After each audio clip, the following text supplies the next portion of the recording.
Hi students, Indian polity multiple choice క్వశ్చన్స్కి సుస్వాగతం అండి. ఈరోజు మనం భారత రాజ్యాంగ అభివృద్ధి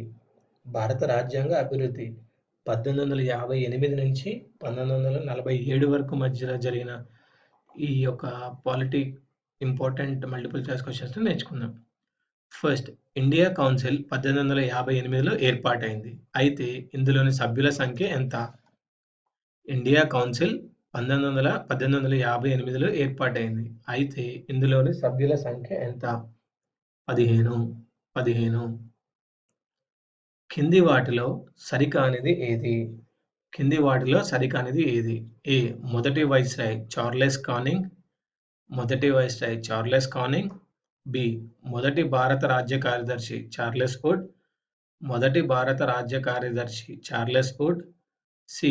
విక్టోరియా మహారాణి ప్రకటన 1858 నవంబర్ 1. విక్టోరియా మహారాణి ప్రకటన 1851 నవంబర్ 1. నెక్స్ట్, భారత ప్రభుత్వంలో పోర్ట్ఫోలియో విధానాన్ని ప్రవేశపెట్టిన చట్టం ఏది?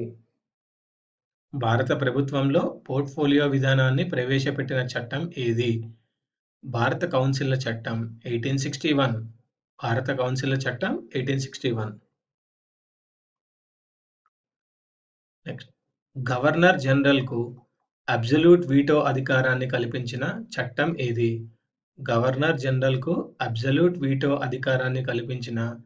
చట్టం ఏది? మొదటిసారిగా భారత్ కౌన్సిల్ల చట్టం 1861. నెక్స్ట్, భారత జాతీయ కాంగ్రెస్కు సంబంధించి సరైనది ఏది?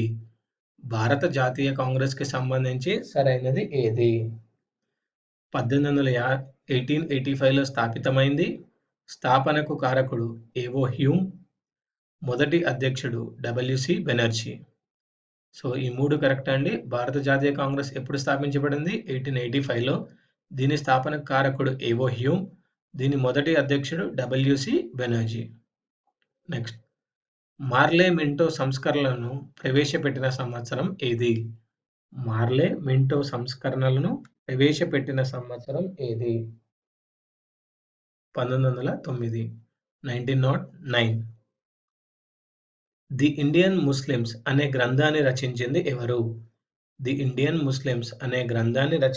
ఎవరు? William Hunter.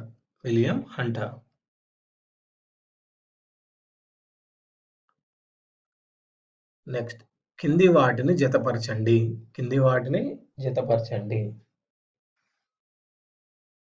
భారతీయ యూనివర్సిటీల చట్టం 1904.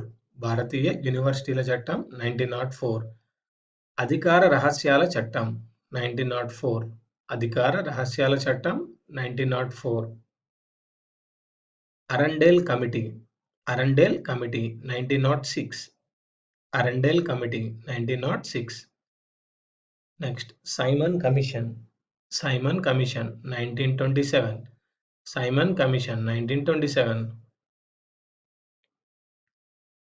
నెక్స్ట్, భారత ప్రభుత్వ చట్టం 1919కి సంబంధించి సరికానిది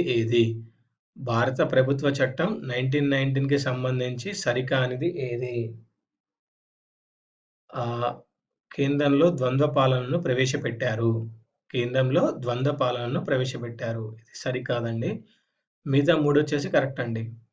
ట్రాన్స్పోర్ట్ శాఖలు 22. భారత హై కమిషనర్ పదవిని సృష్టించారు. ఇండియా కౌన్సిల్ సభ్యుల సంఖ్యను 12కు తగ్గించారు. ఈ 3 కరెక్ట్, ఇది ఒకటి రాంగ్. కేంద్ర స్వతంత్ర పరిపాలనను ప్రవేశపెట్టారు. నెక్స్ట్, భారత రాజ్యాంగ నిర్మాణంలో భారత రాజ్యాంగ పరిషత్ నిర్మాణానికి ప్రధాన ఆధారంగా స్వీకరించిన అంశం ఏది? భారత రాజ్యాంగ పరిషత్ నిర్మాణానికి ప్రధాన ఆధారంగా స్వీకరించిన అంశం ఏది? భారత ప్రభుత్వ చట్టం 1935. ఈస్ట్ ఇండియా కంపెనీకి 1600లో అప్పటి బ్రిటిష్ రాణి ఎలిజబెత్ I భారతదేశంలో ఎంతకాలం వర్తకం చేసుకోవడానికి చార్టర్ను జారీ చేసింది? ఈస్ట్ ఇండియా కంపెనీకి 1600లో అప్పటి బ్రిటిష్ రాణి ఎలిజబెత్ I భారతదేశంలో ఎంతకాలం వర్తకం చేసుకోవడానికి చార్టర్ జారీ చేసింది? 15 సంవత్సరాలు. 15 సంవత్సరాలు. నెక్స్ట్ 1773 రెగ్యులేటింగ్ చట్టం ద్వారా కలకత్తాలోని ఫోర్ట్ విలియంలో ఏర్పాటు చేసిన సుప్రీంకోర్టుకి మొదటి ప్రధాన న్యాయమూర్తి ఎవరు? 1773 రెగ్యులేటింగ్ చట్టం ద్వారా కలకత్తాలోని ఫోర్ట్ విలియంలో ఏర్పాటు చేసిన సుప్రీంకోర్టుకి మొదటి ప్రధాన న్యాయమూర్తి ఎవరు? ఎలిజా ఇంఫే. ఎలిజా ఇంఫే. ఇవ్వండి ఈ వీడియోలోని పాలిటిక్స్ సంబంధించిన మల్టిపుల్ చాయిస్ క్వశ్చన్స్. ఈ వీడియో మీకు నచ్చినట్టయితే లైక్ చేయండి, సబ్స్క్రైబ్ చేయండి, షేర్ చేయండి. వచ్చే వీడియోలో మరికొన్ని మల్టిపుల్ చాయిస్ క్వశ్చన్స్తో కలుద్దాం.